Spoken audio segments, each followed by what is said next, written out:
ফজরে যান নাই, আল্লাহ বলেছে ফেরেশতাদেরকে থাক, লিখিস না, জোহরে আসবে।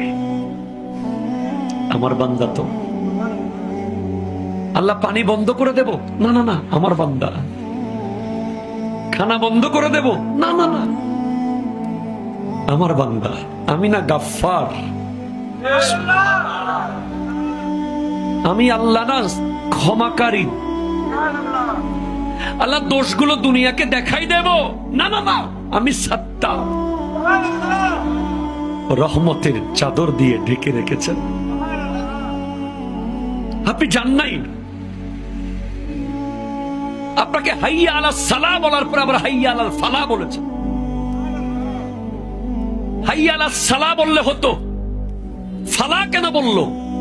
আরে তোর লাভের জন্য আয়। আমি আল্লাহকে তুই সিজদা করবি, লাভটা আমার হবে না, তোর হবে।